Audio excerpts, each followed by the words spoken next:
Well, thank you for joining us tonight, everybody. I'm Reverend Jeff Duncan, the Director of Mission and Ministry at Lutherans for Life, and your host for this edition of For Life Live. I have a question for you. Have you ever been distracted by a noise at worship? Was it a baby crying? Was it a 2-year-old suddenly screaming at the top of her lungs, "Mine, give it back"? Did you watch that mom walking down the aisle for the 4th time, leading another child to the bathroom? And after you heard or saw all this, did you bow your head and offer a prayer of thanksgiving to our Lord Jesus Christ for his gift of life? Friends, I hope you did, for the gift of marriage is indeed children, and it is a gift that our Lord Jesus Christ loves to give to his creation through his word that actively knits together more and more children in their mother's womb. Now, right now, there are thousands of couples across this nation who are praying for the Lord to open their womb and grant them a child. But right now, there are also maybe thousands of couples maybe saying things like, "No, Lord, not us, not now." There's a myriad of reasons to postpone the responsibility of childbearing and using birth control, contraceptive, science, and reproductive technologies, through premarital discussions and couples retreats, through small groups and large conferences. A debate rages on with earnest Christians on both sides asking the same question: Lord, what should our family look like? Well, tonight, author and mother Marie MacPherson will give us some insight into the joy as well as the challenges of mothering many. Tonight, we'll be challenged to consider several questions, things you may have heard and wondered about. Through it all, we will be asked to consider the enormity of the gifts of children that God blesses and sometimes even refrains from blessing to his families. You may have received some of the questions in our advance notice of this event. Some of them like, sex within marriage is the main Christian principle about procreation and fertility, right? Or a couple who cannot afford children should use contraception. Or at some point, parents should stop having kids for the sake of the older ones. Or it doesn't matter if it's a boy or a girl as long as it's healthy. These are all things that Marie's going to ask us to consider. And if you didn't get these questions, don't worry. I'm going to put a link in the chat box to my Dropbox for these questions. I'm also going to put a link in the chat box for a handout for tonight's presentation.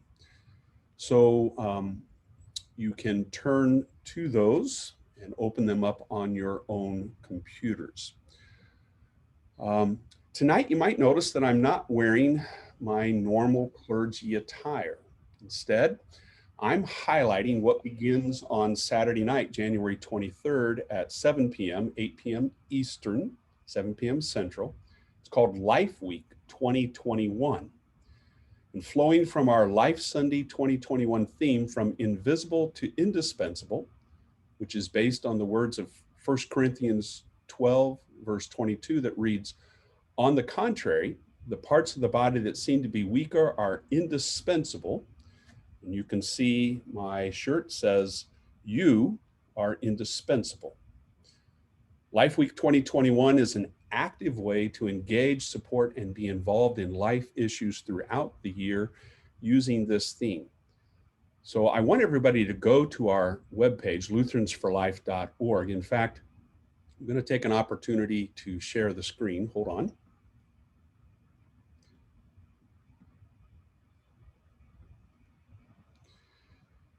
Are you all seeing the screen?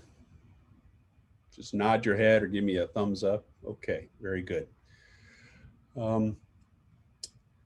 This is the front page of our Lutherans for Life website. This is where you go if you hit something like just lutheransforlife.org, and it will take you to this front page. And you can notice that as you scroll down, you'll see ways, things about us.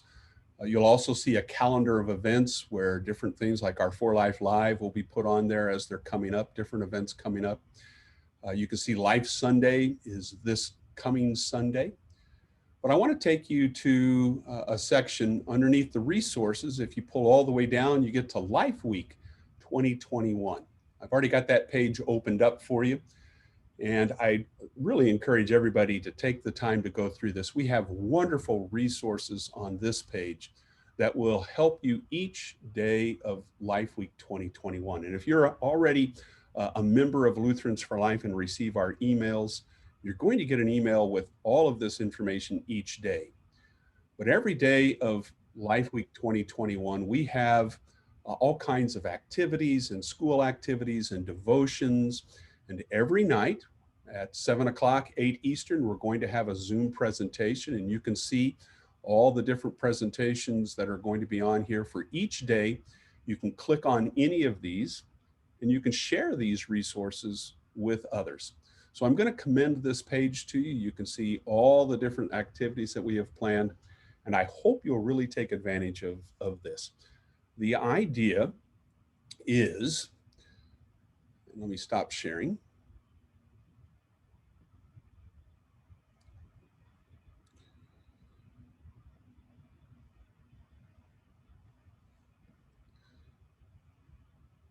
The idea is that through highlighting our life theme, from invisible to indispensable, you will recognize that you're created by God and placed in this world, this community, in your church, in your family, under the circumstances and blessings that are particular to you, and that in this situation, you are indispensable because the Father who loves you sent his only begotten Son to die for you and to give you his eternal life.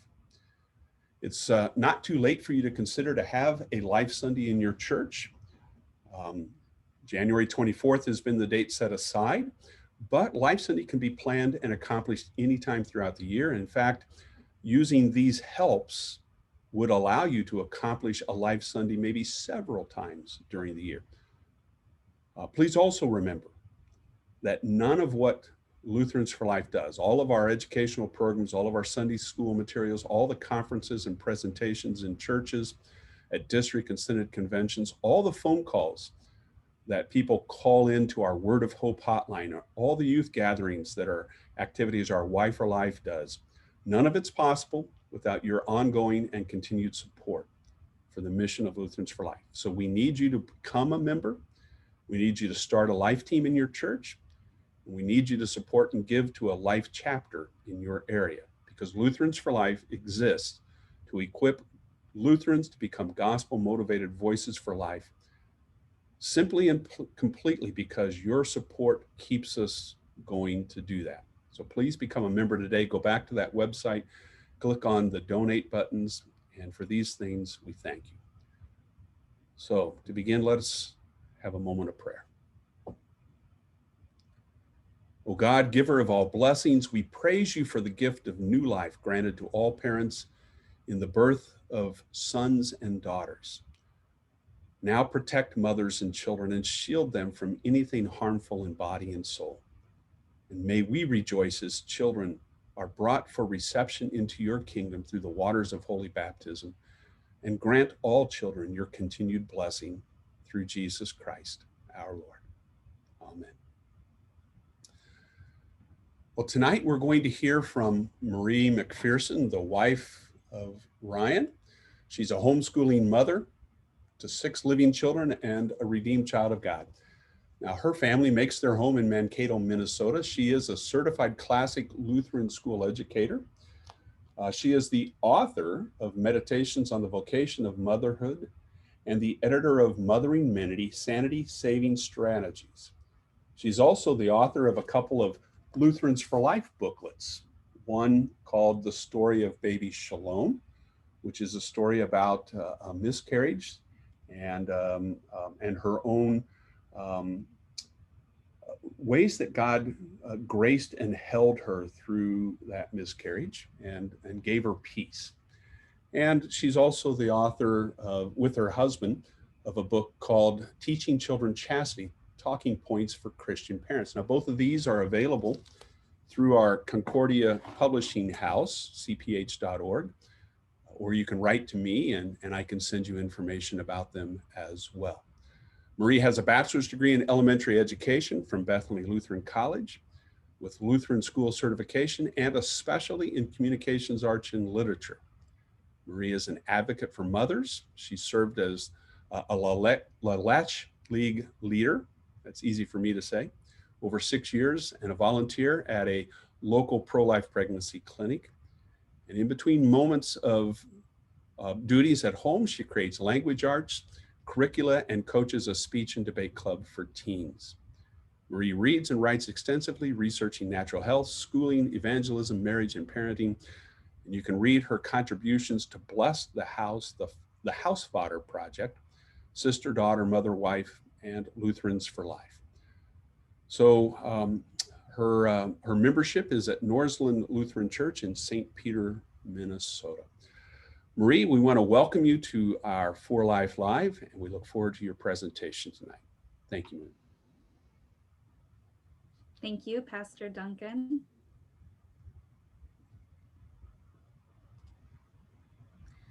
$876,000 abortions took place in the United States in 2018. Almost 2/3 of those women aborting already had living children. Over 2/3 of those women identified as Christian. That is over 500,000 babies aborted in 2018 by Christian mothers. And so the good Lutheran question, what does this mean? These statistics reported by Focus on the Family and Abort 73, based on studies done by the CDC and the Guttmacher Institute, tell us in no uncertain terms that even Christian mothers are at risk of being deceived by Satan to consider abortion as a solution to their problems, or at the very least, to limit their family size, to limit their earthly struggles. The world whispers that children are a cause of conflict, getting in the way of a woman's self-fulfillment. But the Bible proclaims that children are a blessing. If we as the church find a calling in helping strangers choose life, how much more should we help those of the household of faith support the lives that God has chosen for them? While I don't believe any of my mothers of big families friends are seriously considering abortion, that doesn't mean they aren't in dire need of encouragement and support. They do risk feeling dejected and overwhelmed, thus closing the door to God's beautiful gift of fertility and another baptized soul. Motherhood is tricky business. It is derided by the world, of course, because the world knows not the ways of Christ. But when motherhood is derided in the church too, where is a mother to turn? I pray that this presentation will help open up a conversation in churches about how to support families, and especially families who have been blessed with an above average number of children. I'm grateful to Pastor Duncan for inviting me to speak on these important topics tonight, and I'm very thankful for all of you taking the time to join me. First, I'll be making some controversial statements that some audience members have seen in advance and debated whether the statement is fact or fiction in a personal email to me. I'll be sharing some of those responses and then clarifying my own take on the statement. Next, I'll be focusing on some concrete ways that the church can reach out and serve large families in their midst. Finally, I'll be discussing why the Lutheran Church is uniquely situated theologically to be a blessing to large families.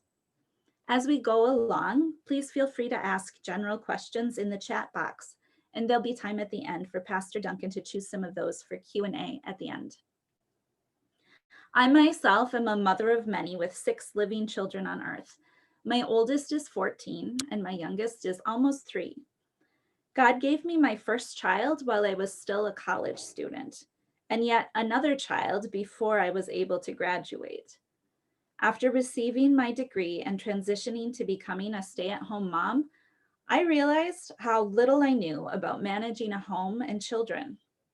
I wanted to be willing for God to plan our family, but I was completely overwhelmed with just 2 children. More seemed unimaginable. So I reached out to mothers who had 4 or more children with a pretty extensive how-to questionnaire. And those mothers were gracious enough to spend their time and energy to mentor me from afar. I eventually edited those questions and answers into the book Mothering Many, Sanity Saving Strategies from Moms of 4 or More, back in 2016.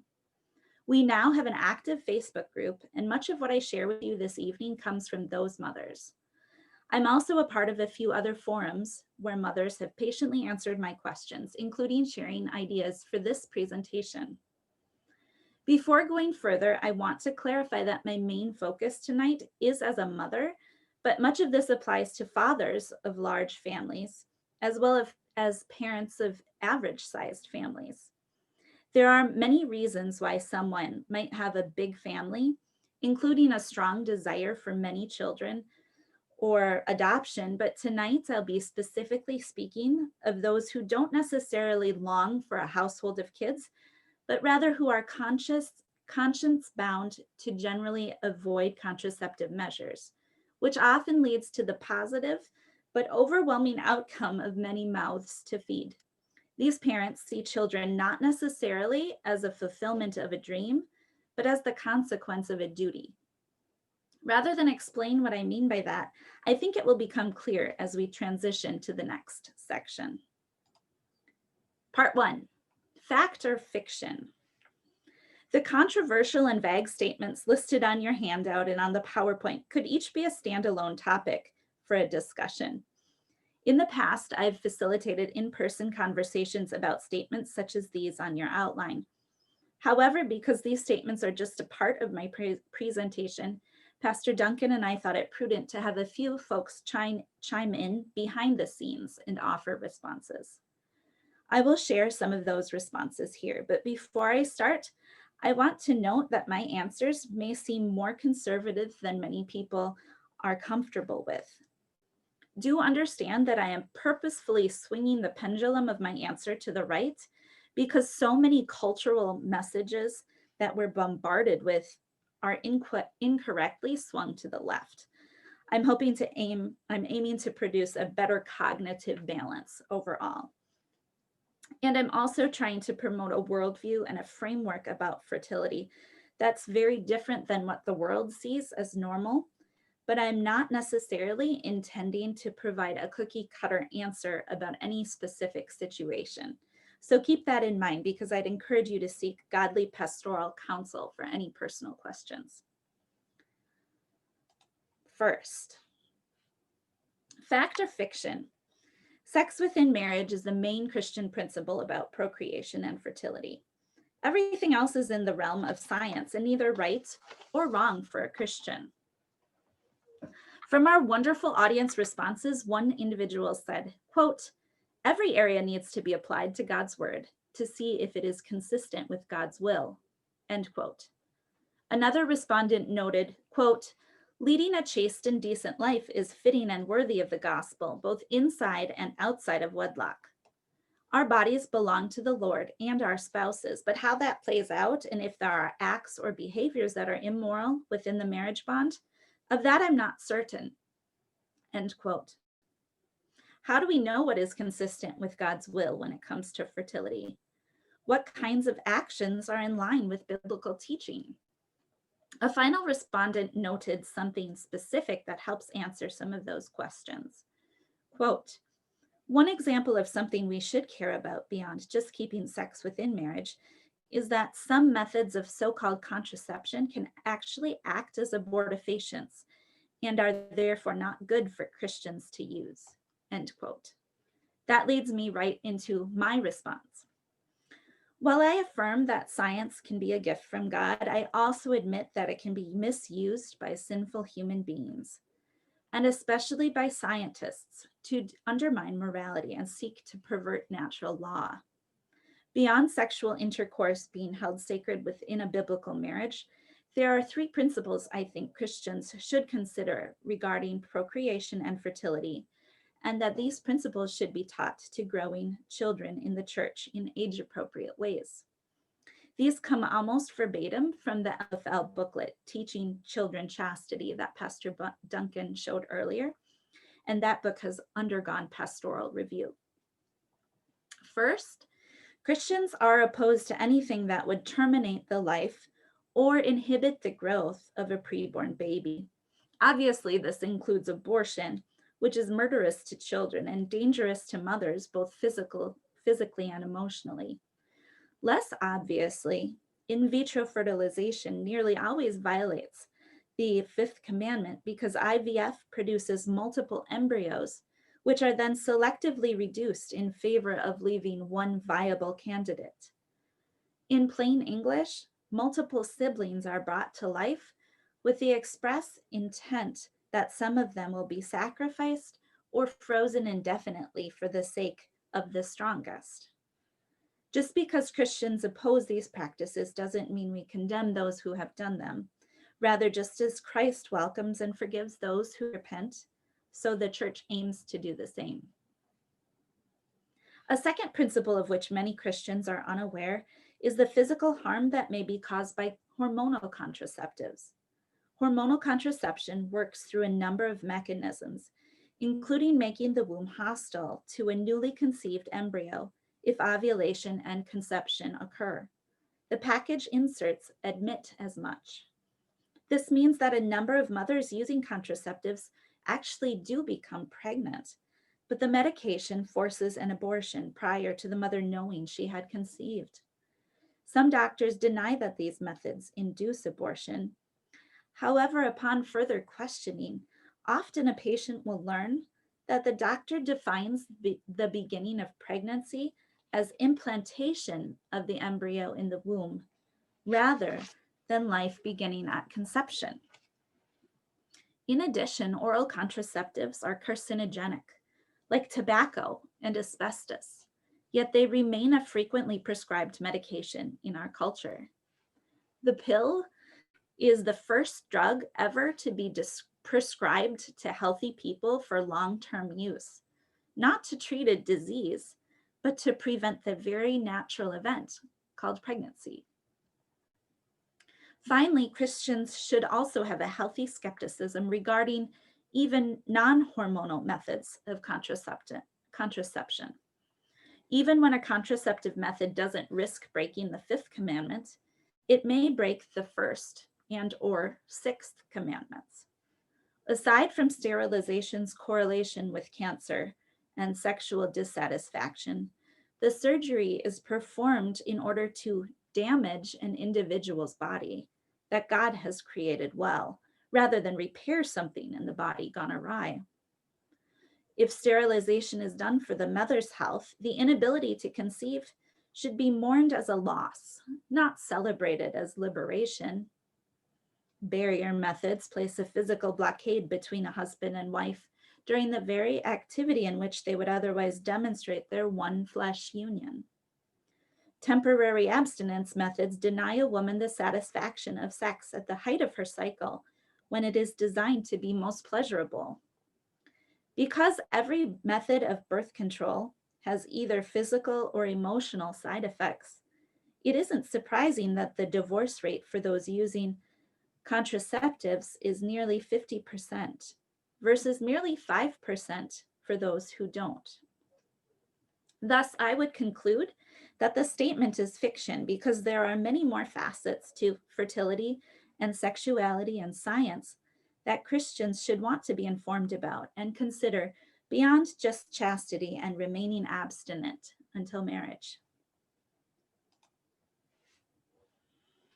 Christian couples should be good stewards regarding their fertility.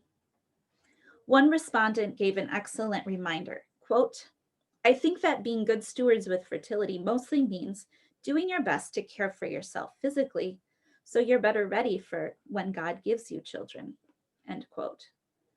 A different respondent, a woman with no children, wrote, quote, "In a perfect world, both people in the marriage would be Christians and believe children are a blessing from the Lord.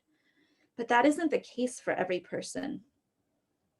I feel it would be wrong to try and get pregnant when my husband has specifically said he doesn't want children. I'm sure there are people who look at us or at me and think I'm selfish for not having children. And it is unfortunate that they can't fathom there may be a whole lot more going on than what they think. End quote. I hear this respondent saying that yes, Christians should be good stewards, but that might look different for different families based on different circumstances. I appreciate the idea of not judging one another, whether the family size is large or small. There can be pain and longing in these decisions, and it can be very unclear for people what to do. We rest in the Lord and in his forgiveness and unfailing love. In the circumstance described by the respondent, there is disagreement between husband and wife that I don't presume to have had in mind when I wrote this response. So here's my statement prepared in advance of this response. The good stewardship argument is often invoked by people who want to rationalize their choice to limit their family size. But could good stewardship ever mean doing nothing? In the case of fertility, I think it can. This may seem counterintuitive, but stewardship of fertility does not necessitate that a couple should choose if or when to bring children into the world. God has already programmed the natural stewardship of fertility into the human body. There are times of the month when pregnancy is possible and times of the month when it is not.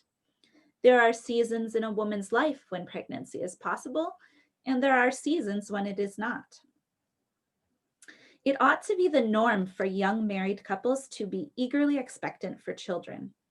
After all, sexual intercourse belongs uniquely to marriage, and the potential to procreate should belong uniquely to sexual intercourse. Scripture speaks repeatedly of children as gifts.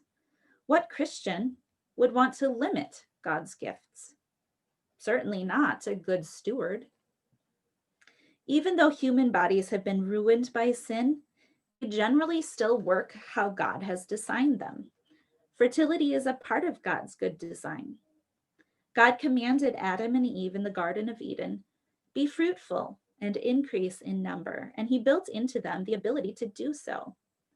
God blesses fertility cycles, conception, childbearing, and breastfeeding.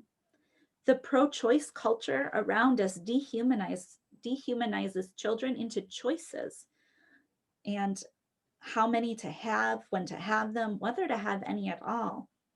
The antidote to the surrounding culture of death is not to be anti-choice, but to be truly pro-life in every sense of the word. I have learned the hard way that children are gifts after losing 2 tiny babies to miscarriage. I may look like I have a big family, but it would be even bigger but for the mystery of God's giving and taking away beyond comprehension. Conception, bearing, and rearing of children are good and beautiful, but they can also be frustrating and challenging. Trusting God with one's fertility necessitates dying to oneself. One must take up a cross, but one is also blessed with a life that consists of more people with whom to share the love of Christ. Praying, "Thy will be done" with respect to fertility has taught many spouses about sacrifice, strengthening their marital bond. It knits fathers and mothers to their children, quelling their independent natures and forcing them to be accountable to their families. While financial and physical struggles are real and may be pressing for a couple, they do not negate the fact that God wants to pour out the gift of children into the lives of married couples. Luther lists food, clothing, and shelter together with spouse and children under the definition of daily bread. In that fourth petition, we learn to trust that the same God who blesses parents and children will also bless them with the means by which to support those children. 13 years of pregnancy and or nursing has been a sacrifice of my own desires, but to be honest, it has been a good and beautiful life. I'm grateful, and I have nothing about which I should complain. I wouldn't wish away any of my dear children for the life I once thought I wanted. The book Ladylike points out, Christians want to grow God's kingdom, but when it comes to the growing of families, we say, not necessarily, or only if it's convenient, or sure, if that's your thing. When a child is brought to God's font of rebirth, the Lord and giver of life never looks at that baby and groans, another one. He sees not another college tuition or carbon footprint, but another saint bought with Christ's holy, precious blood and with his innocent suffering and death. In the end, I would conclude that yes, Christians should be good stewards of fertility, but with the qualification that it in no way necessitates that one must plan their family or make use of contraception in order to be good stewards. Newlyweds need time to get to know each other. Watch out for those honeymoon babies. One commentator replied, quote, "We can attempt to plan our families, but if God should surprise us, we should say thank you and love the gift of new life," end quote. Another shared a sobering picture.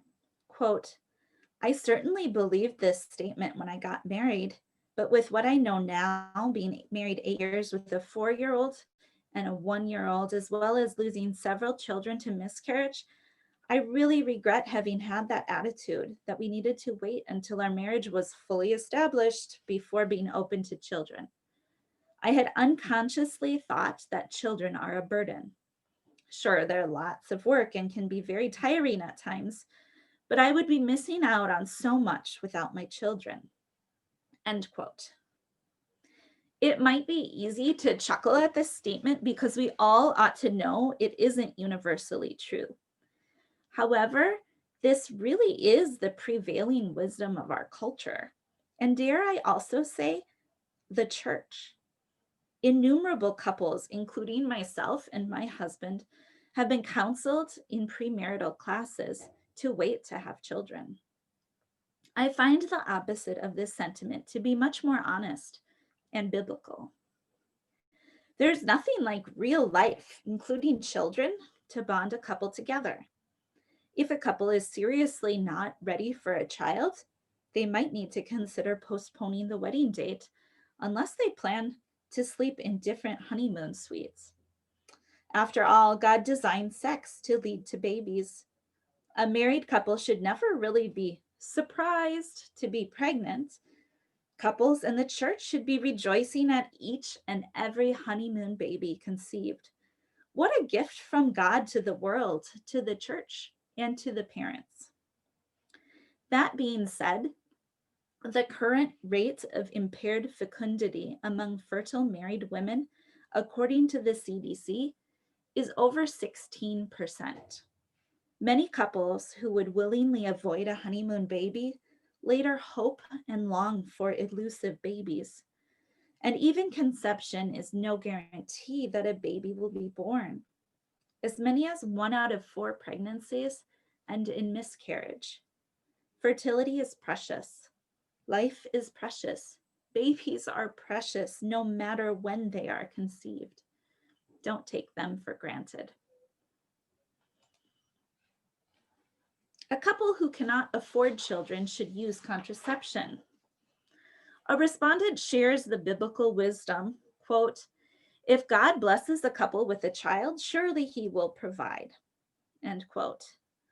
Another asks some excellent questions, quote, "Can they not afford kids because they don't want to rearrange their budget by giving up some non-essential pleasures? Are they not trusting God to provide for them? Do they not want to have to work harder to make it so that it's easier to financially care for more kids?" End quote. Perhaps there may be a time or place where finances could play into a couple's choice to forego another child. However, here we are, mostly middle-class individuals living in the richest nation on earth during the most abundant time in history. I recently saw an interview with a modern-day reporter from a poor African country. The African woman was trying to explain to the British reporter that women in her country did not want the contraceptives that were being sent to them, namely because they saw children as true riches among the squalor of their poverty-stricken lives. Sounds like biblical wisdom to me. In the Bible, there are numerous passages about God's providence, how the children of Israel were told to have children even as slaves in captivity, how God will open his floodgates and pour out on us abundantly, how God will feed and clothe any children he sends us. Many Christians neglect these considerations when they cite finances as a reason to forgo children. I'm not trying to belittle financial struggles. In fact, it's a temptation I personally face, but that's all the more reason I need to have the reassurance that God will provide for my family in my vocation as parent, and remind myself of God's view of children, eternal riches.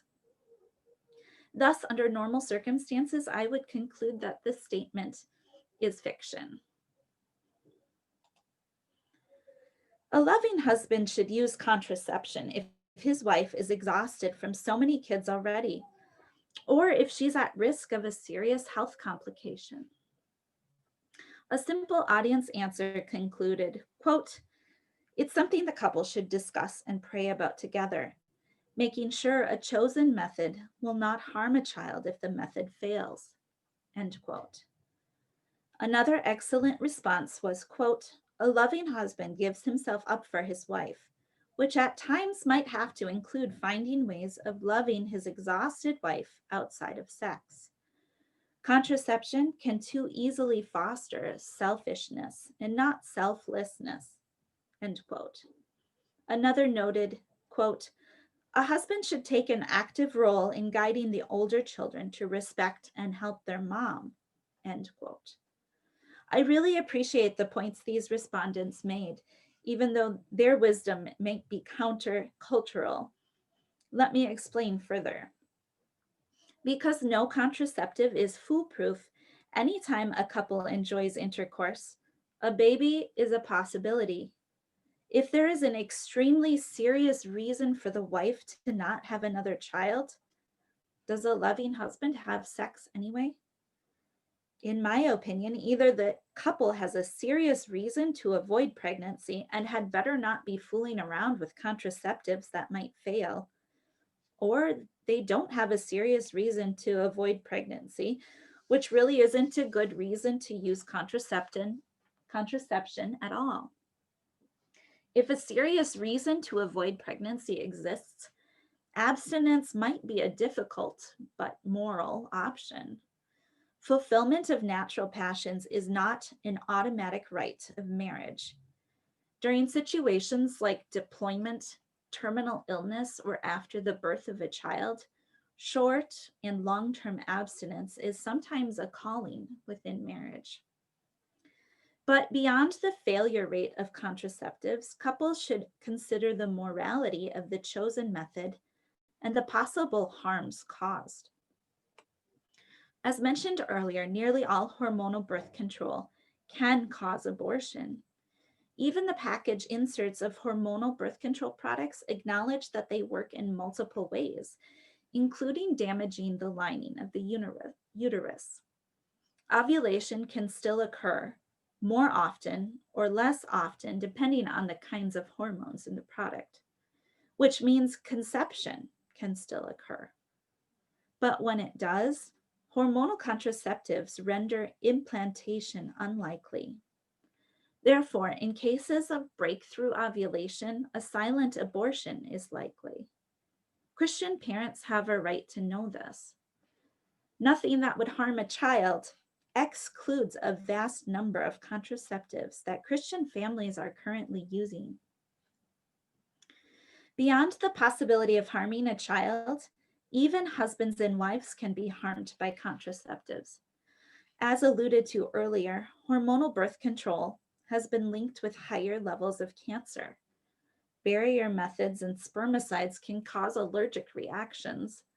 Vasectomies can damage some men very badly. Tubal ligations can leave a wife with painful monthly menses or even lead to complete hysterectomies due to complications from the surgery. A loving husband ought to think very carefully about the risks he is willing to subject his wife to in the name of love, especially before he has exhausted every earthly option, as far as putting away his own selfishness and enlisting the help of the church and the community for the sake of his wife. Fact or fiction? At some point, parents should stop having kids for the sake of the older ones. One respondent stated, quote, "Whether a couple has more children is ultimately in God's hands. Parents who have children with a wide range of ages should take the time to make sure they are nurturing their older children as well as the younger children. I'm sure it would be difficult going from caring for a toddler to addressing the concerns of a teenager, but that doesn't mean the older ones would be better off without their younger siblings." End quote. Another said, "Kids of all ages enrich siblings, parents, and extended family. We need to value family and life itself above material goods." End quote. It's true that many a mom has taken advantage of her older helpers, forcing them to grow up too soon. However, I think in our culture, the opposite problem of giving kids little or no responsibility is at least equal to, and perhaps even greater than the problem of expecting too much of older children. For those kids who don't have much or any responsibility at home, are we giving them a wonderful childhood or actually denying them the ability to grow up and practice good habits that will ultimately lead them toward fulfilling decades of life? While there are real reasons for resent in the case of legitimate neglect, most children actually take pride in caring for younger children and doing chores. Think of very small toddlers. They want to help. They ask to sweep and cook and clean.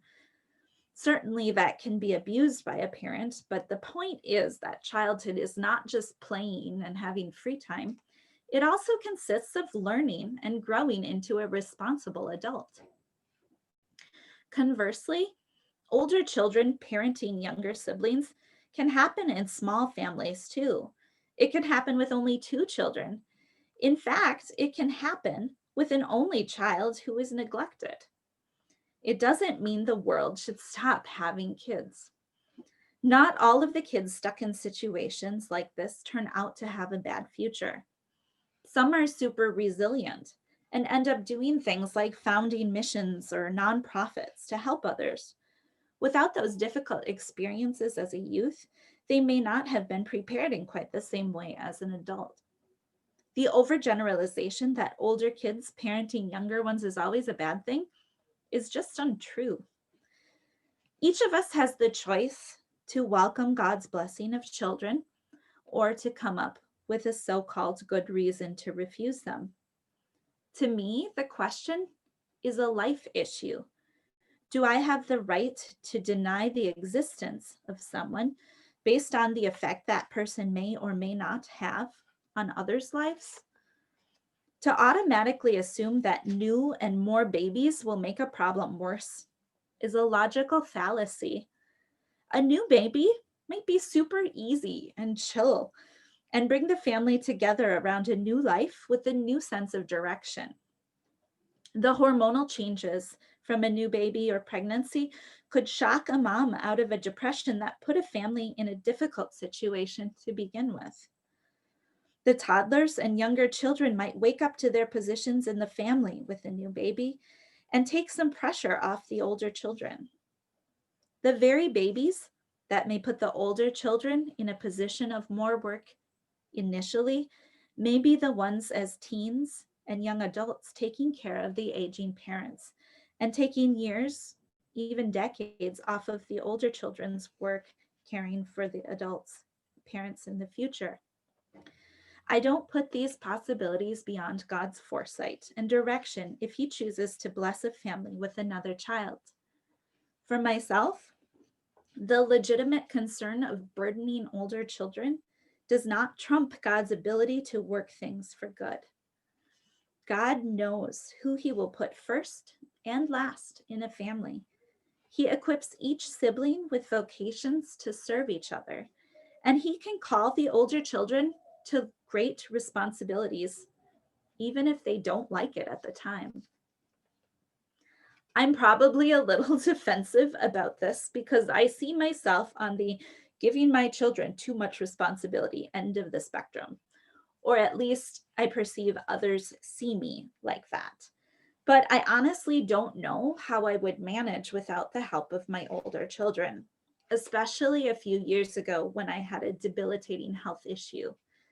I thank God for my older children and really just have to rest in trust and peace that I haven't ruined them by the experiences of them taking on additional household responsibility that many other young people don't have.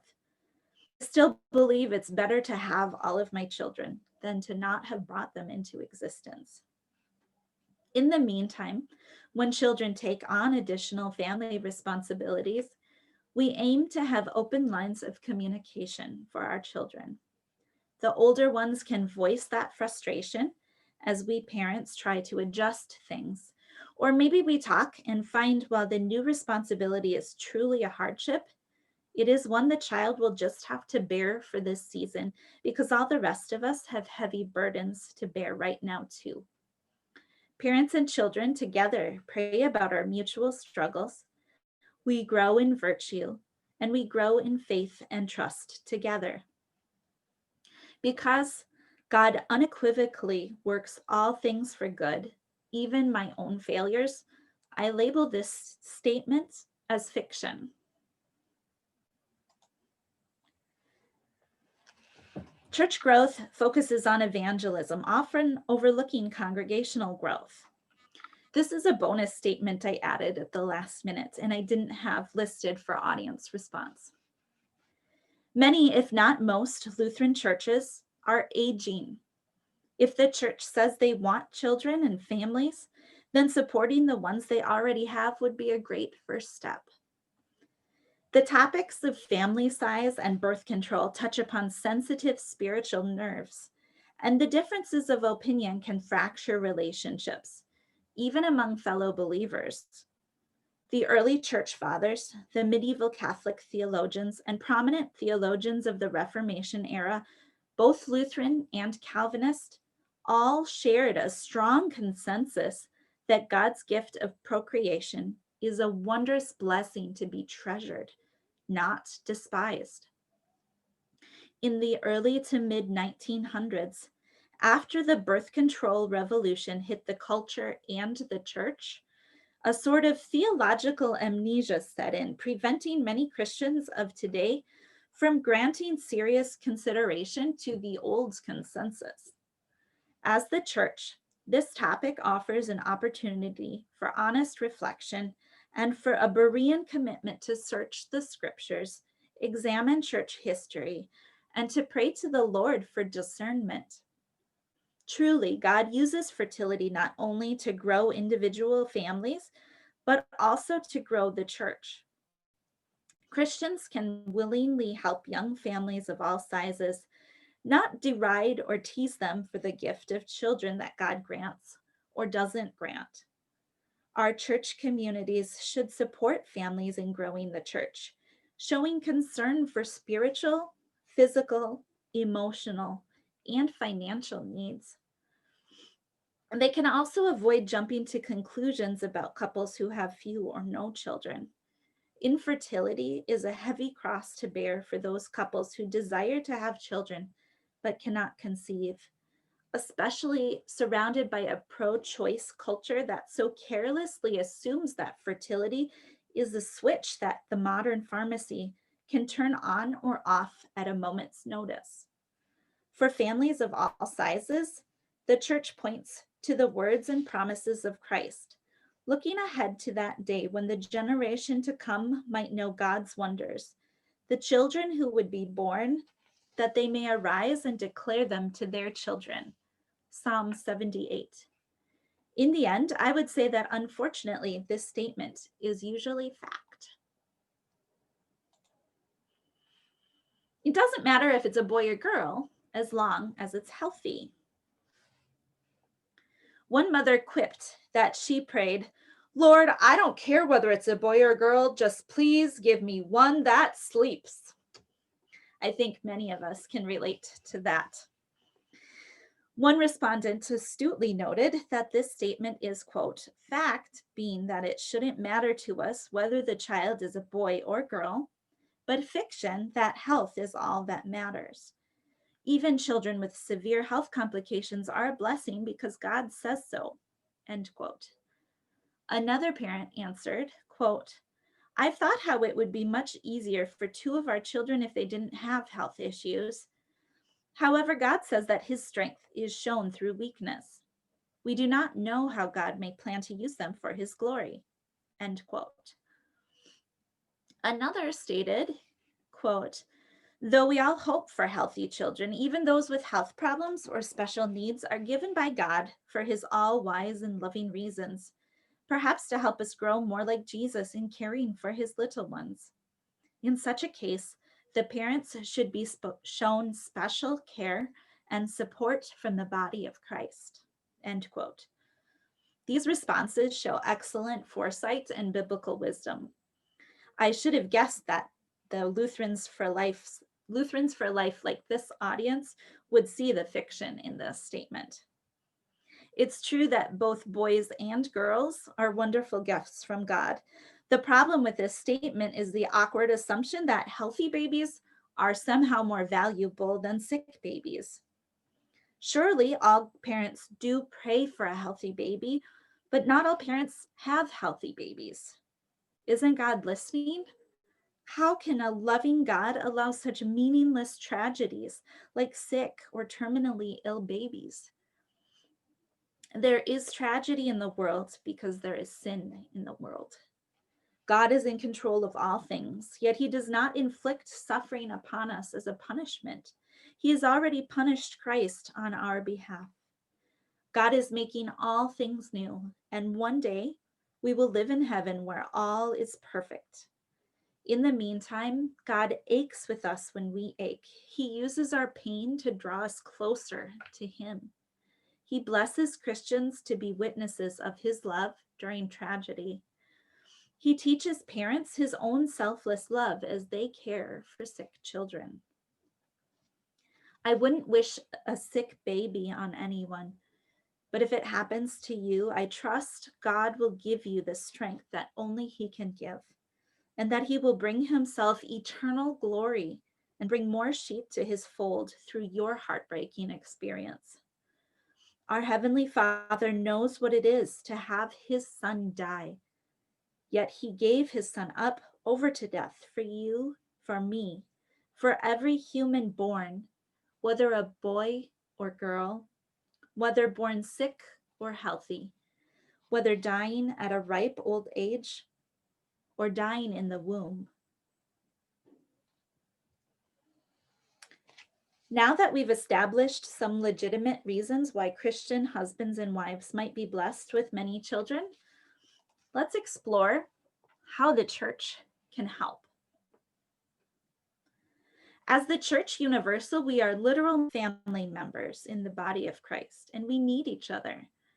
Many big families and many small families too live apart from blood family and don't have the option of asking a grandma or uncle to help. Even in a godly family situation, the mom might be carrying a disproportionate load at home, especially if the dad is working extra hours to support his large family. In times of early pregnancy with morning sickness, and especially postpartum exhaustion, may be very needy times. Many families feel afraid to ask for help, not necessarily because they're too proud, but rather they're afraid of being judged for having more children than they can handle. Most of the following suggestions are simply opinions. There isn't one right or wrong way to be generous. These ideas are based on online conversations I've had in a number of different forums with mothers who have large families. Creating relationships in your congregations and communities will better help identify specific support for the large families around you. But the following may be some simple, impactful ways individuals and congregations can support large families. Watch your language. First, the words we speak to one another are powerful. And I give an example here of a little photo from my own family. My husband made this sign for me after I complained to him about going out in public and even at church when we were pregnant with our fourth. It was abnormally large for my gestation at that time, and kind of got tired of answering people's questions. So he made a little sign for me. Of course, I never actually wore this out, but it's a running joke in our family. It says, yes, we're expecting. No, I'm not due for 2 more months. No, it's not twins. No, I never go early. No, we don't know if it's a boy or a girl. Actually, we have 3 other kids. No, we're not done yet. Do you have any other deeply personal questions before knowing my name? Just a little humor there, but the serious idea back to thinking about the things we say to one another. I think it's helpful to reflect on some of the common things we moms hear from others and how they resonate in our hearts. Of course, I tell you this not to frighten others away from having conversations with families, but just to point out and reflect some things. Because we hear enough rude comments in public about our many children, to hear them in the church has the potential of being even more hurtful. So, some common worldly phrases. Sometimes, after a woman has a miscarriage, she's told, "You can always have more." That can be really difficult to hear because this was my child and my heart aches for this child. And when you think about it, no one tells that to a widow when she's grieving the loss of her husband. It's okay, you can marry again. That'd be very painful for her to hear. So, just a suggestion of an alternative is, I'm so sorry for your loss. It's simple, it's easy, and it conveys the sympathy that we want to convey. Another worldly phrase, maybe think about avoiding. You've got your hands full. It's busy, yes, for sure. But these are people I'm raising for the Lord. They're not just problems. So instead of commenting how her hands are so full, kind of implying how busy and naughty her children are, you could give her a compliment, how active your kids are. They're so lively and energetic. Or simply, help, let me get the door for you. Or here, let me carry that. Another worldly phrase that sometimes families hear when they announce a pregnancy is, you know what causes that, right? Ha ha ha. Usually people laugh and wink at you after that. Well, my first kind of difficulty with this phrase is it isn't really modest. And actually, we have lots of kids around us usually.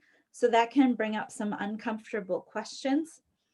And second, that the couple is just making use of the gift of marriage God has given them, and they don't need to be derided for that, like another child is a negative.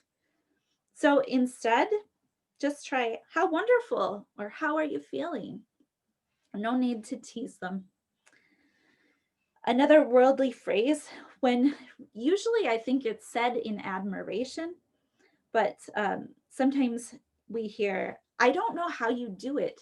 I couldn't have handled another one. I know it's meant well, but in many cases, the parents you're saying that to actually feel the same way. They don't know how they're going to do it, and they don't know how they will handle another one.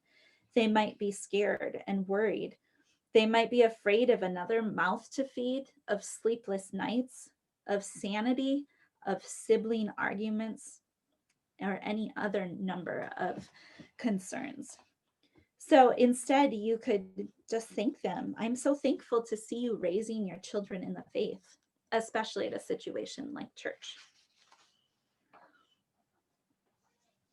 While a certain responsibility falls on the parents of these large families to be gracious and forgiving and conversational when comments like these are made, do be aware that some of these comments can be hurtful to brothers and sisters in Christ. Alternatively, there's something you can always say that is appropriate. Children are a blessing from the Lord. It's a great thing to say. And so I share this little chart here from Alyssa Geltz. The situation, you see a very young mom. Don't ask if she's married. Don't ask if the baby was planned.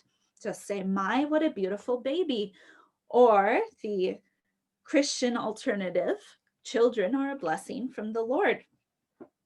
You see a mom with several children. Don't ask, are they all yours? Do you know what causes that? My, what a beautiful family. The same with these other situations. You see a mom with children all the same gender. You see a mom with twins. You see a mom with children whose age range is very close. You see a mom with children of a different race or ethnicity. You might be tempted to say any of these random kinds of responses. Try, my, what a beautiful family, or children are a blessing from the Lord. A+, you're always going to get a happy response from that. Another thing is sharing time. Be willing to invest in getting to know a big family. While babysitting might seem like an obvious choice for helping, it might be too big of a job for a well-meaning volunteer to take so many children at once.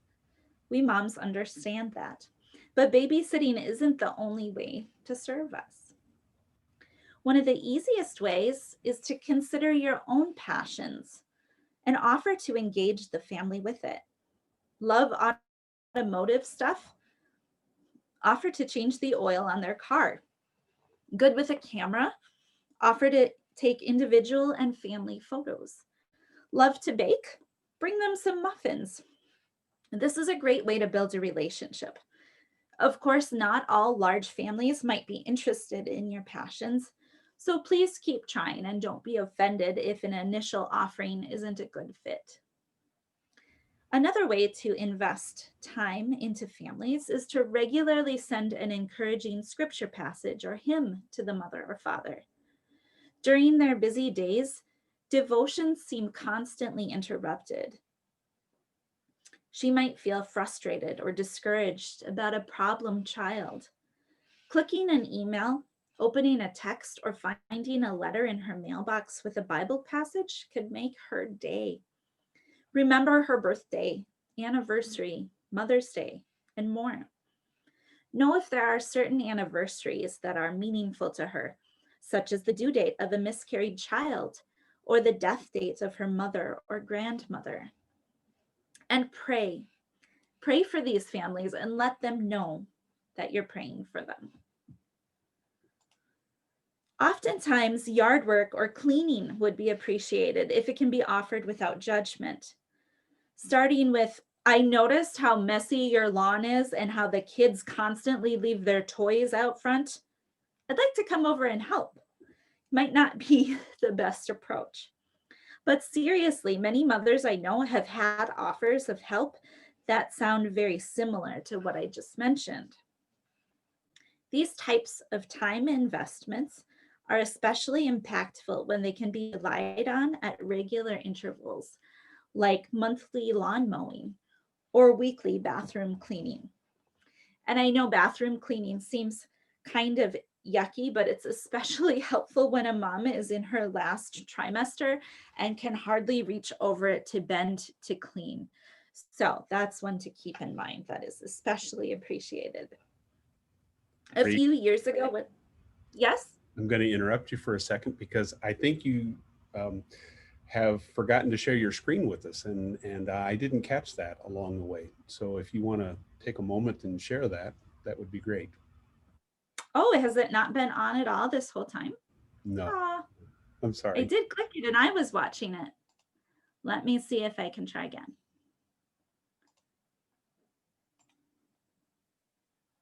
Can you see it now, Pastor? I cannot. Can anybody else see it? No, we're not seeing it yet. All right, let's try again. See her? I see you, Marie, but I don't see the screen with your PowerPoint presentation. Oh. I bet you, can you see it now? Yes, now we see it. Thank you. I'm sorry I didn't catch that earlier. That's okay. It's really not that exciting of a slideshow, but I'm glad you said something. Thanks.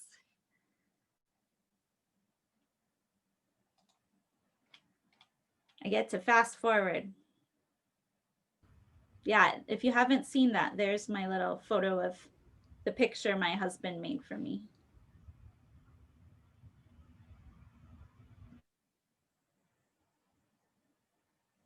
So sharing wisdom, I think we're about there.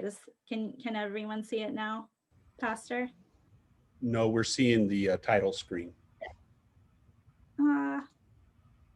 Shoot, I'm seeing it. That same thing is happening. Would you just like ask for your Would patience you like me and to share repentance. it on mine, and then you can tell me when to move to the next slide? How about that? That sounds good, Pastor. Let's try that. Let's try that. Well, thanks for your patience, everyone.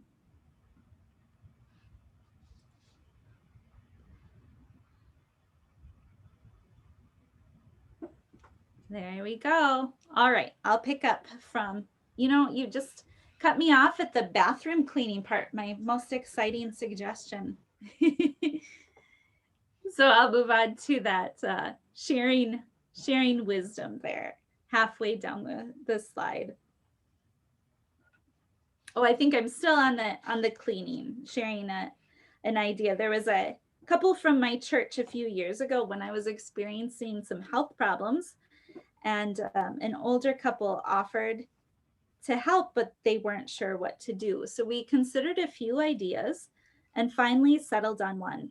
Each week after church, they stopped by and took a few laundry baskets home filled with our dirty sheets and bedding. And each week they brought back the new and fresh sheets for us to switch. They did this for about a year and got me through some really bad health problems.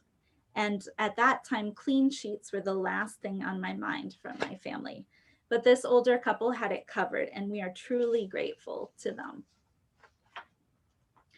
Moms like me are in the trenches, and we love to hear encouraging survival stories from other moms, older moms, the sages in the congregation.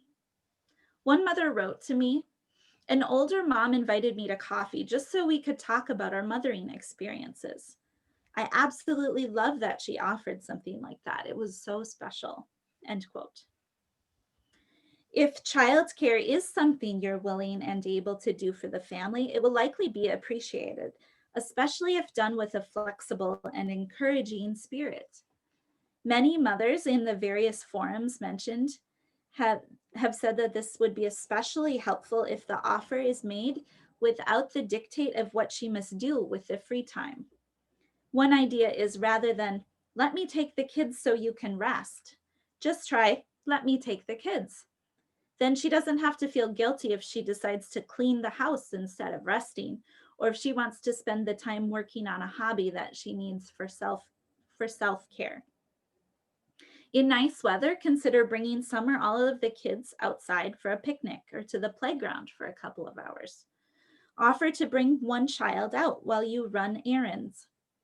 One child out of the mix usually brings a whole different, really good and peaceful dynamic to the family. Bring a few over to your house to play games some afternoon, or possibly just come into the home and read stories to the little ones on the couch for an hour or two. Regardless of your ideas of how to help, realize it might be difficult to start that conversation, and that's okay. One mom suggested this opening: "I know this might be awkward, but I appreciate all that you do with your big family, and I wanted to do something to help. Would it be okay if I dropped off a meal or spent an hour doing some weeding or cleaning your bathroom? Or do you have a different idea? Feel free to think about it, and I can give you a call later this week to set something up." All right, next slide.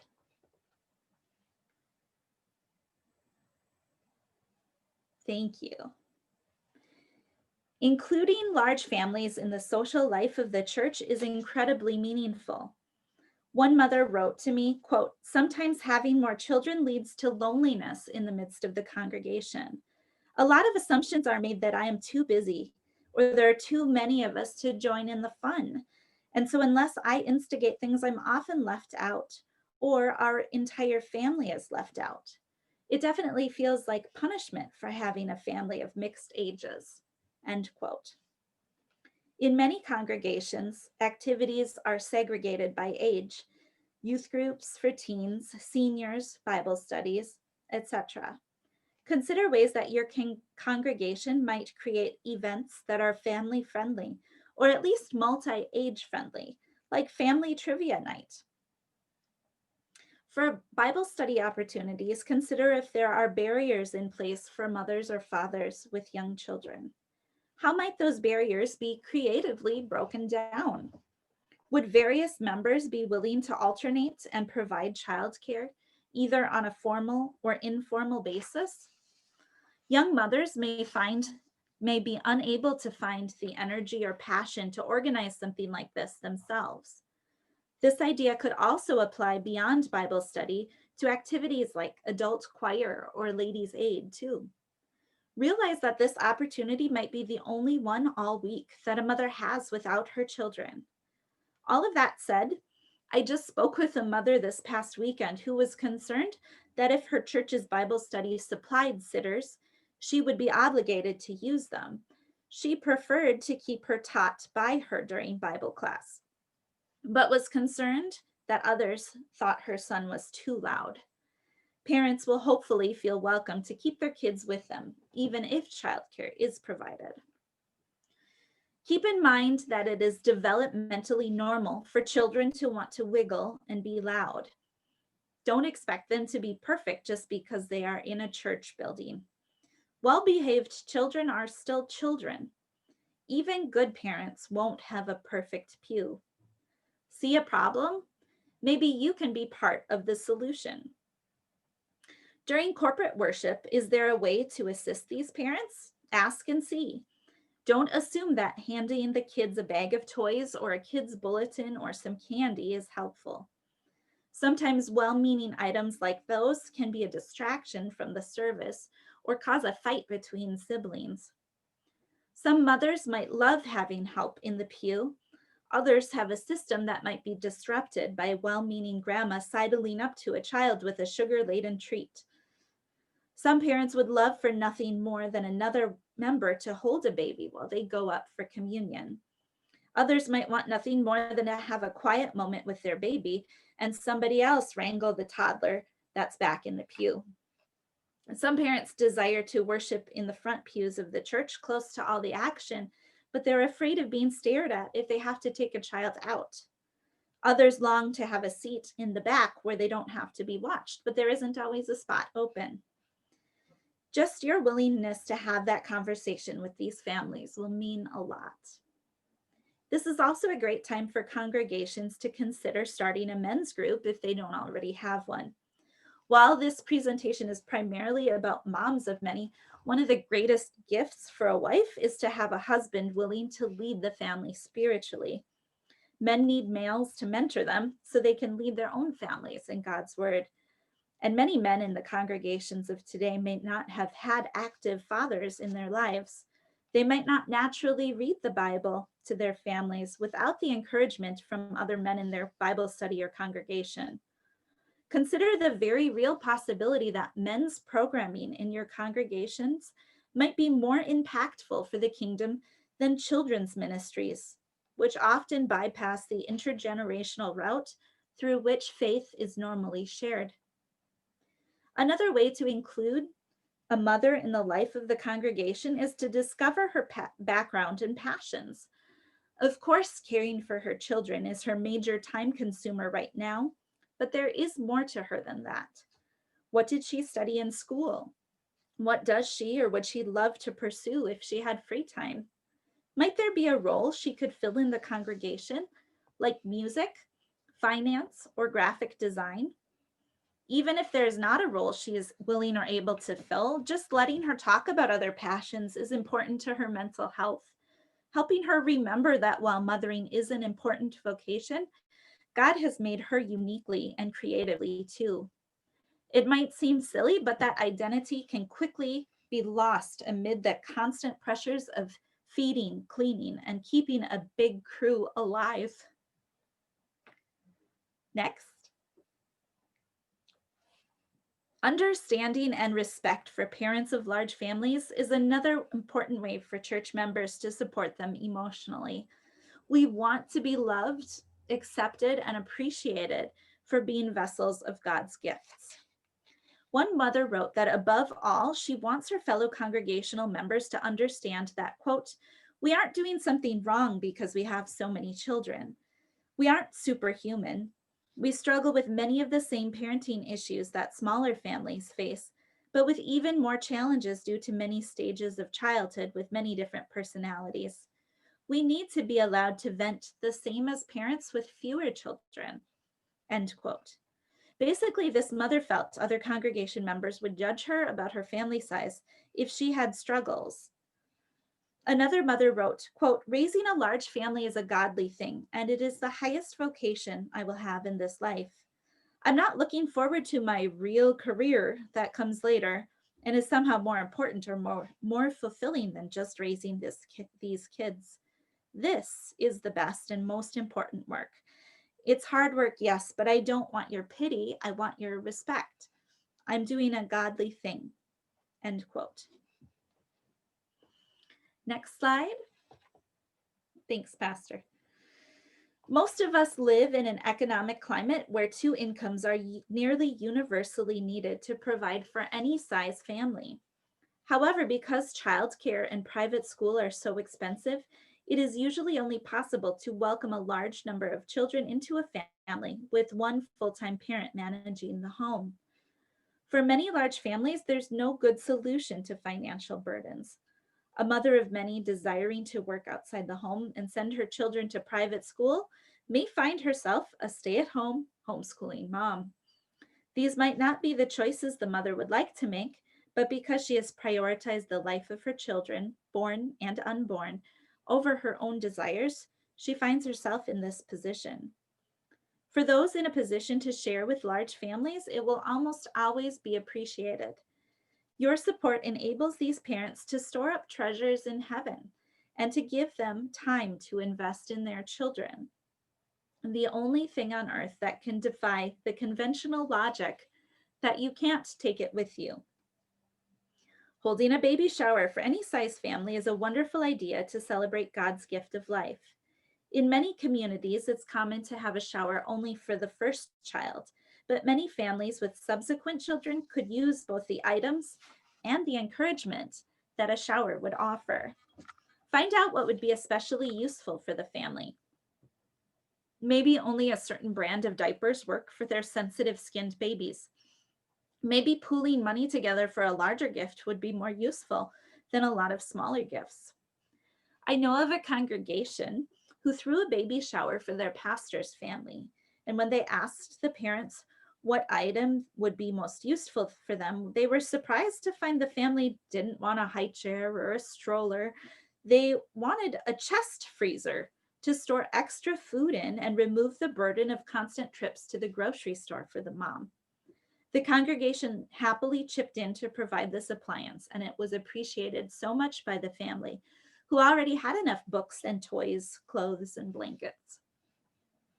Consider making regular or renewable gifts to a family's school account or membership organization like a zoo, YMCA, or children's museum, or perhaps a gift toward extracurricular activities, because many families don't have the resources to pay for music, art, or sports lessons for many children in their family.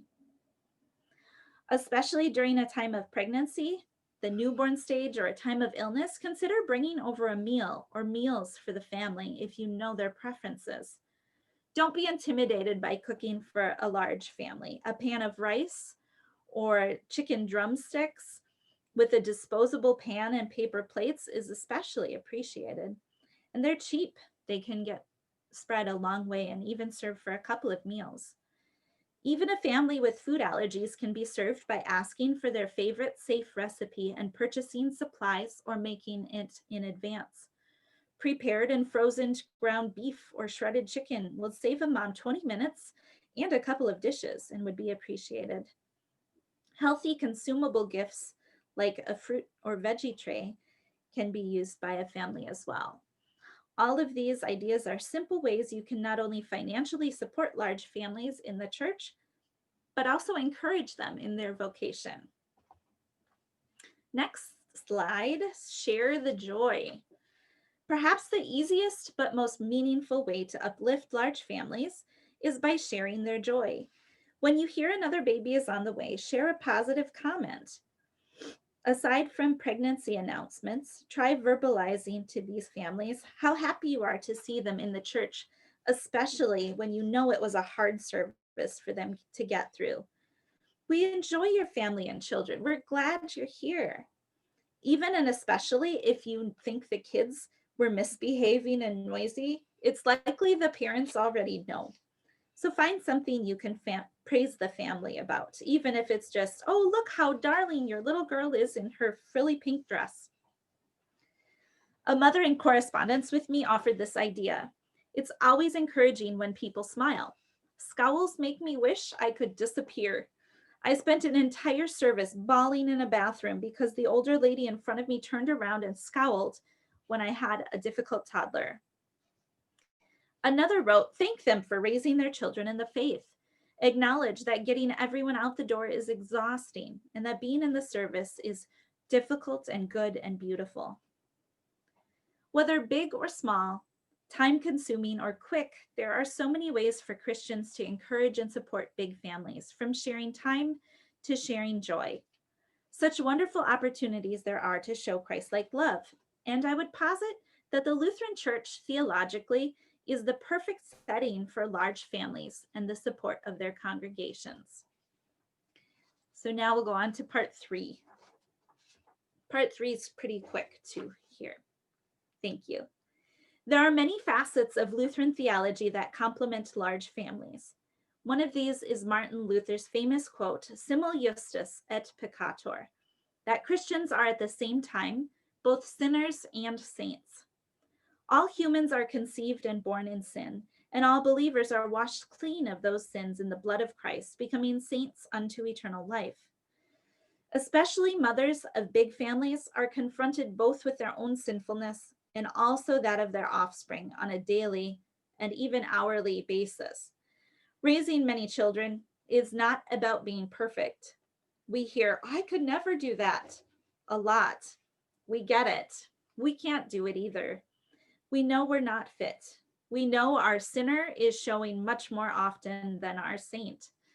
But thanks be to Christ, he redeems our failures and works out all things for good, including bringing more babies to the family of God through the waters of baptism. The doctrine of vocation was especially important to the Lutheran Church at the time of the Reformation. Vocation is God channeling his blessings to others through me, through you, in the church, the workplace, and the community, but especially in the home. Mothers of many usually take their vocation seriously. In contrast to both the ecclesiastical vows of the Reformation era and the workaholic modus operandi of most people today, motherhood does not look very stunning. It looks like routine duty, something people would wish to escape from. Yet even a baby washed or changed can be done to the glory of God and leaves a ripple of goodness in the world of eternal importance. Lutherans also have a unique and correct understanding of the sacraments. Both the Lord's Supper and the sacrament of baptism look like nothing fancy, just a bunch of words with a little food or wine or water.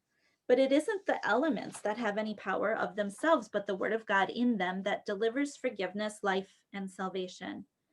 By analogy, although motherhood is not a sacrament, Lutherans are in a position to uniquely appreciate something simple and unglorious, when combined with God's word, can have formidable power.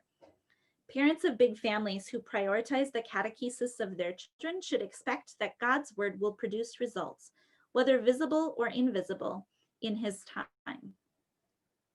Unlike many prominent theologians today, Lutherans trust not in a prosperity gospel or a theology of glory. We understand and accept that if our Savior himself had to take up a cross, we as his followers should also expect suffering in this world. When asking advice from seasoned moms for mothering many, one woman told me, if you find 2 kids hard, maybe you shouldn't have any more. While I trust she had my best at heart, unfortunately, this woman was under the incorrect assumption that the only good choices are comfortable choices. Jesus rather tells his followers to take up their cross and follow him. Our comfort level is in no way predictive of right or wrong. Instead, we trust that the God who created each of us fearfully and wonderfully, with an amazing fertility system, will guide and provide throughout life. Certainly, there are many other aspects unique to Lutheran theology that large families can appreciate, but the final one I'd like to touch on tonight is the proper understanding of law and gospel. For by grace you have been saved through faith, and this is not your own doing, it is the gift of God. The law does not save, rather it shows us our sin, but a proper understanding of the law is also as curb, and Christians find delight in staying on the particular path that God has shown as safe. And while it isn't a gospel with a capital G, there is certainly good news in seeing children growing up in the church and being taught God's word. And for both the large families and small within the church who have at times despised God's gift of children that God has bestowed on the church, we do have the gospel with a capital G.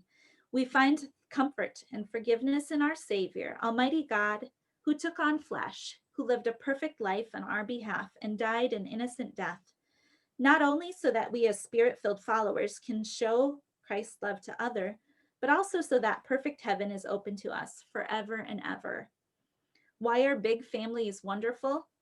The reasons are too numerous to name, but as one mom wrote from Mothering Many, big families are wonderful because, quote, eternity, baby, I'm taking them with me, end quote. This evening, it has been my pleasure to meet with you and discuss my take on some controversial statements and clarify why a growing number of Lutheran families are forgoing contraceptives and open to God planning their family size. We've discussed a number of positive ways that their church families can support these and all families in their congregations. You've also seen how Lutheran theology is supportive to many of the struggles facing mothers of many. I welcome any moms to join our Mothering Many Facebook community for support and encouragement. Or check out our Into Your Hands LLC website or join our Facebook group to get updates when my husband or I add a new blog post. When you next come across that mother with her hands full, remember all the ways you can help. And while it's true that mothers of many face unique burdens, with the support of Christians and Christian congregations, abortion can become unthinkable, both for mothers of many and any other woman. Not only can the concrete support of a congregation be a deterrent to abortion, that support is a picture of something bigger, or rather someone bigger. We as congregations and individuals have the opportunity to reflect to families the life-giving love of Christ, who created each of us in his image. We pray that each and every adopted and treasured child of the King, once conceived, will live under Christ in his kingdom and serve him in everlasting righteousness, innocence, and blessedness, even as he is risen from the dead and lives and reigns through all eternity. This is most certainly true. Amen. Amen. Marie, I'm going to, while folks are preparing their questions, I haven't seen many come over the screen, but I'm going to go ahead and roll through your slides so that people can see, because I know you did put a lot of nice work into the slides as you were talking about them. And I'm so sorry that I didn't catch, I was looking for the point when you were going to start the slides, and I thought, what? She's already done that. So Probably by now. Yeah. Yeah, no problem. Thank you. So this is your family that people can see. That's us. That's Yeah. you. And these were some of the slides in the early part, the questions that we went through.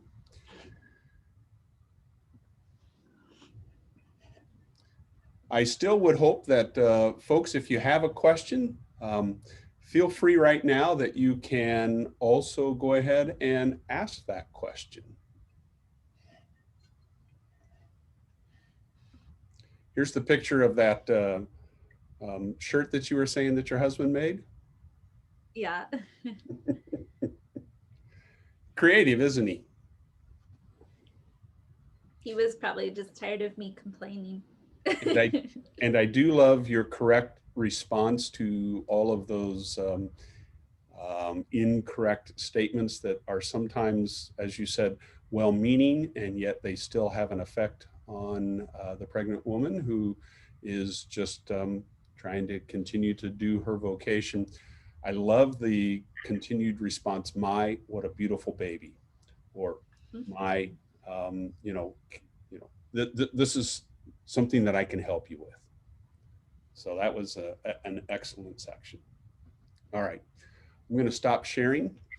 And if there's anybody that would like to ask some questions, please feel free to speak up. And thank you to everyone who chipped in with the email for all of the responses. I really appreciate that. Helps get my brain going a little more as far as meeting my audience where they're at and sharing all of our thoughts. I don't see any right now, but one question that I do have, how often do you have folks in your congregation come up to you and ask what kinds of things that they can do to help support you, both in church, in the settings in worship, and also in just regular life? And how difficult is that for folks to approach? Because I know especially in this age, we don't want to interrupt or disrupt. And sometimes we're hesitant to speak to people thinking, oh, well, it'll just bother them to have to answer this question that I have. How often do people come up to you? Yeah, good question. So I never have anyone help during church, but that's probably because I do have my husband in the pew with me. A lot of my friends are pastors' wives, and I know that that means a lot to them to have someone in the pew helping them. But even outside of the church service, the divine service, I come from a congregation that has 800 members, more like 200 to 300 per the service I attend. And I very rarely have had offers of help. I gave the example of the family, the older couple who did laundry for a year for us. I just am so grateful for them. That was helpful. And, now and again, after a baby's born, we have had someone from church drop off a meal or two, and I appreciate that. I also was surprised a few years back, we brought my mom to live with us who had dementia, and she's now gone home to heaven.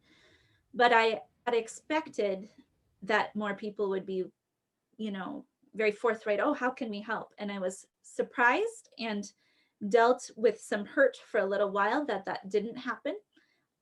But I learned too that I needed to ask and make those needs known. So I encourage you mothers too, don't be afraid to ask. The worst they can do is say no, and then you're no worse off.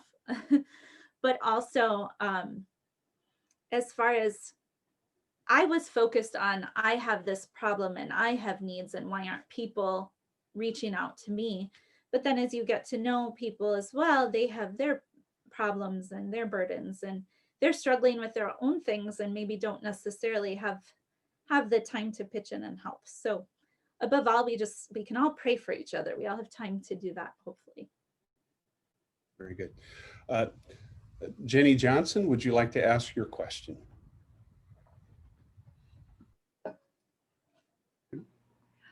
Can you hear me? Yes. I know your brother, Nathan, he was a member of our church here in Northern Idaho. Oh, wonderful. Yes, that's my brother-in-law, my husband's brother.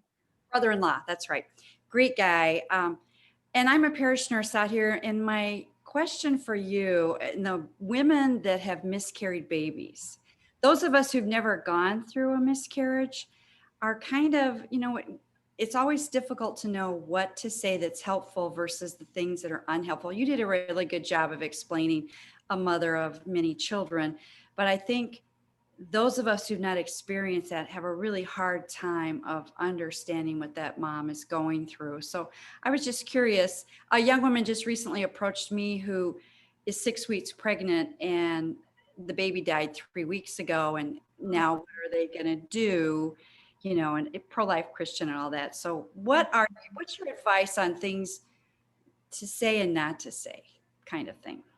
In the situation of a miscarriage specifically? Yeah, great question, and my sympathy for her. I think it's hard for me to make a general statement, just like some of the other things I try to say about some parents in church like it this way, some parents in church like it this way. It's grief is different for every person, and so the booklet I've done for Lutherans for Life, that was a very emotional roller coaster for me with our baby we named Shalom that we lost. But that was my second miscarriage. I had no emotions my first miscarriage. I, in fact, had some relief and feel guilt and have been forgiven by Christ for that. But my first miscarriage, I was ambivalent. And so it might feel awkward to some women if you want to come comfort them and give them sympathy and they just are really okay. But then on the flip side, like with my second miscarriage, I was in grief. I did a lot of crying over several months. And even my subsequent son, who was born after our miscarriage, I had a hard time with that too, when I was missing those anniversaries and milestones with the baby we didn't have. So there was a lot of emptiness there. So I guess I would just encourage most of all to not be afraid to ask how she is and listen and kind of take that in. If she really does seem okay, that's wonderful. And it's helpful to just acknowledge that was a life rather than not being able to talk about it at all. And yet maybe she's not doing well, and she would be very blessed by you checking in or sending a note, or remembering the due date of that baby, even 7-8 months later, can be a blessing. And I just go back to the words of the church are always good words to use. We might mess up saying something like, oh, you can always have another one. That can be painful. But using scripture, using a piece of the liturgy, using a hymn verse, those are always good things to chime in with. You can't go wrong with those. Lord have mercy, Christ have mercy, or, sharing a favorite scripture. And just showing that love, showing that you're there.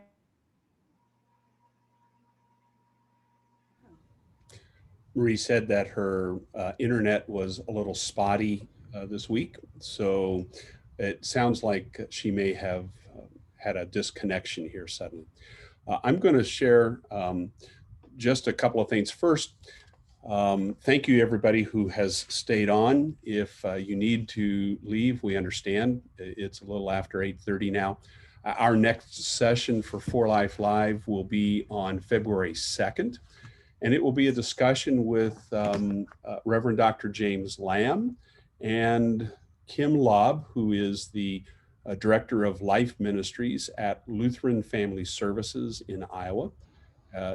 Dr. Lamb and Kim Lobb will share a presentation on embryo rescue through adoption.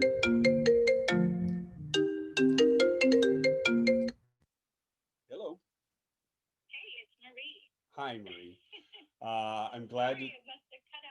Yes, you. I was just telling folks that your internet probably cut out. So And I was just sharing a little bit about our next session on February 2nd with Dr. Lamb and Kim Lob on embryo adoption, embryo rescue through adoption is going to be about our snowflake babies that exist in state, frozen and ready to be adopted through the in vitro fertilization process that are maybe up to as many as 1 million embryos that are lying in state at this time. So I hope that folks will be able to come on February 2nd at 7 p.m. Central, and we'll talk about that.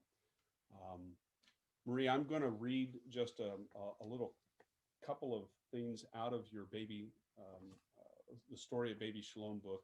And this is what you wrote just after you had passed a blood clot in a public toilet at a grocery store. And this was your thoughts. You said, "A moment later, I wondered, is my baby in that clot? No, no, no, no. It's not supposed to happen like this. If I'm going to miscarry, I want to see the precious baby's form like Selah and bury it in a tiny box in our backyard. I cannot give birth to my child and flush it down a filthy public toilet." And then I love this thought that you switched to. As my heart cried out in protest, I suddenly felt peace. It was no more difficult for God, the almighty maker of heaven and earth and of all living beings, to resurrect a baby from a watery sewer than from a rotting grave in the earth. And I think you really hit home with the whole concept of what God is powerful to do. He's powerful to create in the womb. He's powerful to resurrect that life that is taken away from the womb and to bring it into eternal life. And so, Jenny, in any mothers who have gone through miscarriage, this is a wonderful, wonderful pamphlet that you can read very quickly, and it will give you a lot of hope and help in these unfortunate situations where we do pray, Lord, have mercy, Christ, have mercy, Lord, have mercy. Marie, any other thoughts there? Yes, were you able to just, I don't know when I cut out, but that wonderful question from the Pierce nurse just about sharing the words of the church with the mother. Yes, that's about where you cut out. Right when you said, Lord have mercy, Christ have mercy, Lord have mercy, I think that's about where you cut out. So. Awesome. No, that's excellent. Any other questions that anybody would like to ask? Okay. Well, seeing none, I'm going to draw this session to a close. We thank you for joining Lutherans for Life Live, and we ask that you continue to support by becoming a member of Lutherans for Life. And we look forward to your continued coming to these presentations. The next time on February 2nd, I'm sending out emails with a little bit of a different process. It will require a registration. So please look for that and reply to that registration to get your link to come into the Zoom meeting. Marie, thank you very much for a wonderful presentation tonight. And God's blessings. You're very welcome, and thank you, everyone. All right. Bye-bye. Good night, everybody.